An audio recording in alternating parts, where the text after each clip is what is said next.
یہ تو ہو نہیں سکتا کہ بائیکاٹ کرنے سے ملک بغیر صدر اور بغیر وزیر اعظم کے رہ جائے. آپ کے بائیکاٹ کرنے سے بالکل نااہل لوگ جائیں گے, پھر وہ آپ پر مسلط ہوں گے, وہ حاکم بنیں گے. کیونکہ حاکم کی ڈیفینیشن یہ ہے کہ اس کے پاس قوت نافذہ ہو, تو قوت تو ان کے پاس آئے گی اور پھر ملک کا بیڑا غرق ہوگا. اللهم صل على سيدنا محمد يا رب صل وسلم دائما ابدا على حبيبي. بسم اللہ الرحمن الرحیم. یہ سوال آج کل بہت زیادہ اٹھایا جا رہا ہے کیونکہ الیکشن کے دن ہیں. بہت سے لوگ اس بیس پر ووٹ کا جو سسٹم ہے نا, اس کا انکار کر رہے ہیں کہ ہم ووٹ نہیں ڈالیں گے کیونکہ اسلام میں خلافت ہے, جمہوریت نہیں ہے. میں مختصر جواب دوں گا کیونکہ اس پر تو پوری کتابیں لکھی ہیں علماء نے, کہ خلافت کا جو بنیادی مقصد ہے نا, وہ یہ کہ اللہ کا قانون زمین پہ نافذ کرنا. اس کے لیے شریعت نے کوئی متعین طریقہ بتایا نہیں ہے. اصل طریقہ تو یہ ہے کہ جو اہل علم حضرات ہیں, جو قوم کے خیرخواہ حضرات ہیں, وہ کسی شخص کو سلیکٹ کریں, منتخب کریں, جیسے کہ حضرت ابو بکر رضی اللہ تعالیٰ عنہ کو منتخب کیا گیا. اور پھر حضرت ابو بکر نے حضرت عمر کی سلیکشن کی, یہ دیکھ کر نہیں کہ میری کیا ان سے رشتہ داری ہے, بلکہ دیکھا کہ یہ قوم کے لیے سب سے زیادہ خیرخواہ ہیں, تو ان کی سلیکشن ہوئی. حضرت عمر نے پھر کمیٹی بنائی اور اس میں بھی لوگوں کے مفاد سامنے تھے, اقربا پروری یا ان چیزوں کو بالکل خاطر میں نہیں لایا گیا.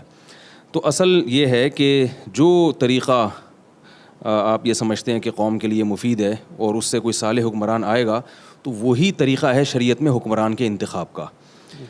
لیکن رسول اللہ صلی اللہ علیہ وسلم کی حدیث ہے کہ ملوکیت امت میں پھیل جائے گی, 30 سال خلافت رہے گی. تو وہ خلفائے راشدین کا دور جب سے گیا تو اس کے بعد سے اکثر ایسا ہی ہوا ہے کہ جو بھی مسلط ہو گیا مسلمانوں پر, مسلمانوں نے اس کو امیر مان لیا. یعنی اس طرح سے خلافتیں جیسے خلفائے راشدین کی آئی ہیں, تو میری معلومات کی حد تک کہیں بھی ایسا نہیں ہوا. اس بارے میں بھی ہمارے پاس احادیث ہیں کہ جو بھی حاکم ہوگا, جو بھی خلیفہ ہوگا, چاہے وہ غلط طریقے سے ہی خلافت, یعنی اس کے پاس حکومت آ جائے. حکومت کی ڈیفینیشن کیا ہے کہ اس کے پاس قوت نافذہ ہو, وہ کوئی قانون بنائے تو نافذ کر سکتا ہو. صحیح بخاری کی مشہور حدیث ہے, وَلَوْ سُلِّطَ عَلَيْكُمْ رَجُلٌ حَبْشِيٌّ كَأَنَّ رَأْسَهُ ذَبِيبًا. اگر تم پر کوئی شخص مسلط ہو جائے, یعنی آمرانہ طریقے سے, اور کوئی بھی اس کو پسند نہیں کر رہا, لیکن حکومت اس کے لگام اس کے ہاتھ میں آ گئی ہے, تو اور وہ کسی بھی لحاظ سے اہل نہیں ہے, لیکن آپ نے فرمایا بن گیا تو اس کی اطاعت کرو. تو یہ جو جمہوری طرز حکومت ہے, یہ بھی ایک طریقہ ہے حکمران کی سلیکشن کا. اس کے بعد اگر کوئی شخص حاکم بنتا ہے, وہ اگر اللہ کے قانون کو زمین پہ نافذ کرتا ہے, تو ہم اس کو خلیفہ کہیں گے, چاہے وہ جمہوری طرز پہ آیا ہو یا کسی بھی طرز پہ آیا ہو. اگر وہ زمین پر اللہ کا نظام نافذ نہیں کرتا, تو ہم اس معنی میں اس کو اللہ کا خلیفہ نہیں کہہ سکتے, اللہ کا نائب نہیں کہہ سکتے. تو اس لیے اس بحث میں نہیں پڑھنا چاہیے. یعنی ایک مشہور ہے نا کہ آم کھانے سے مطلب ہونا چاہیے, پیڑ گننے سے نہیں. تو ہمیں اس کو فوکس کرنا ہے کہ اس زمانے میں ہمارے لیے سوٹیبل کیا ہے. یہ بات تو 100% درست ہے کہ جمہوریت کا جو آج کل طرز عمل چل رہا ہے, یعنی جس طرح سے حکمران کا انتخاب کیا جاتا ہے, یہ امت کے لیے کسی بھی لحاظ سے مفید نہیں ہے.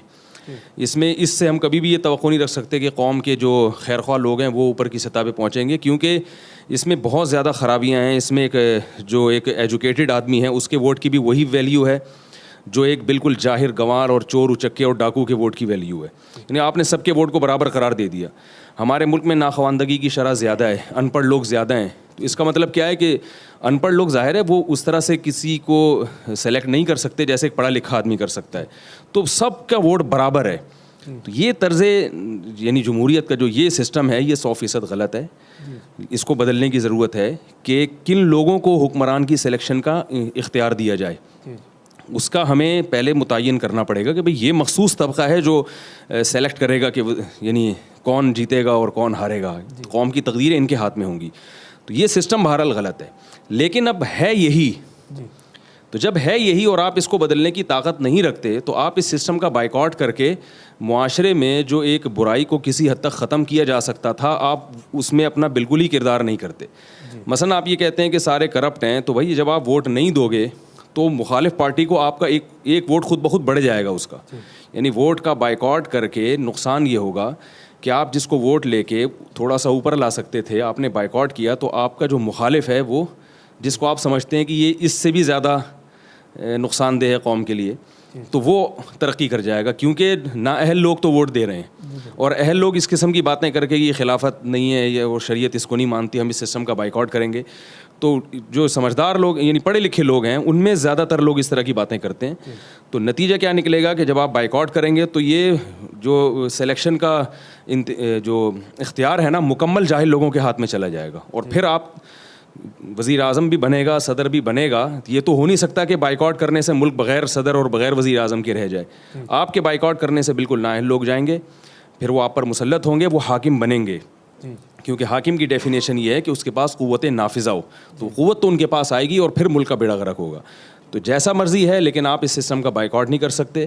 کسی بھی اچھے عنوان سے آپ لیبل لگا کے خلافت یا جمہوریت کی مخالفت کر کے آپ اگر اس سسٹم کا بائیکاٹ کریں گے تو فائدے کے بجائے نقصان ہوگا. تو گراؤنڈ ریئلٹیز کو دیکھنا چاہیے, زمینی حقائق کو دیکھنا چاہیے کہ آپ کے بائیکاٹ کرنے سے ملک کو کیا مل رہا ہے. تو ملک کا نقصان ہو رہا ہے, تو لہٰذا آپ کو بائیکاٹ نہیں کرنا چاہیے. اور آپ یہ سمجھتے ہیں کہ سارے نااہل ہیں, تو جو کم درجے کا نااہل ہو, جو ان میں کم درجے کا نقصان دہ ہو, اس کو آپ آگے لانے کی کوشش کریں.